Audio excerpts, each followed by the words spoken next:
تو فمن کان منا من اہل السعادتی فسیسیر الی عمل اہل السعادہ،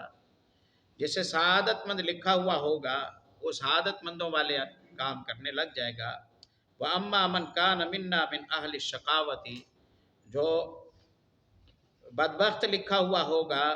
فسیسیر الی عمل اہل الشقاوہ، تو وہ بدبختوں والے عمل کی طرف چل پڑے گا۔ قال، آپ نے فرمایا اما اہل السعادتی فیسرون لعمل السعادہ، سبحان اللہ، واما اہل الشقاوتی فیسرون لعمل الشقاوہ۔ آپ صلی اللہ علیہ وسلم نے فرمایا کہ جو سعادت مند ہیں ان کو اللہ سعادت مندی کی راہیں آسان کر دے گا، جنہیں جنتی لکھا ہوا ہے ان کے لیے جنت کی راہیں آسان کر دے گا۔ وَأَمَّا أَهْلُ الشَّقَاوَةِ، اور جنہیں جو شقی ہیں اور بدبخت ہیں، فَيُيَسَّرُونَ لِعَمَلِ أَهْلِ الشَّقَاوَةِ، اور جنہیں اللہ نے جہنمی لکھا ہوا ہے دنیا کی زندگی میں ان کے لیے جہنمیوں والے کاموں کی آسانی دی جائے گی۔ یہ کہا ثم قرأ، اور پھر آپ صلی اللہ علیہ وسلم نے سورۃ واللیل، آپ صلی اللہ علیہ وسلم نے اس کی آیتیں پڑھی۔ وَأَمَّا مَنْ آتَى فَأَمَّا مَنْ آتَى وَاتَّقَى، جس نے اللہ کے راستے میں خرچ کیا، تقوی اپنایا، وَصَدَّقَ بِالْحُسْنَى، اور وہ ایمان لایا، فَسَنُيَسِّرُهُ لِلْيُسْرَى، ہم اس کے جنتی بننے کا راستہ آسان کر دیں گے۔ وَأَمَّا مَنْ بَخِلَ وَاسْتَغْنَى، جس نے بخل کیا اور لاپرواہی کی، وَكَذَّبَ بِالْحُسْنَى، اور اس نے ایمان نہ لایا، تو فَسَنُيَسِّرُهُ لِلْعُسْرَى، ہم جہنمی بننے کا راستہ اس کے لیے آسان کر دیں گے۔ تو جو جس رخ پر چلے گا اسی رخ پر ہم اسے اس کی منزل دے دیں گے۔ یہ سورۃ واللیل ہے، شاید میں اس جمعے میں اس سورۃ کی تفسیر کے حوالے سے عرض کروں، کہ ہمارا موضوع بھی اسی طرح چل رہا ہے، اسی پر اکتفا کرتے ہیں انشاءاللہ، اور اس کے بعد انشاءاللہ کل کی مجلس میں اگلی بات ہو جائے گی۔ سبحانک اللہم و بحمدک، اشہد ان لا الہ الا انت۔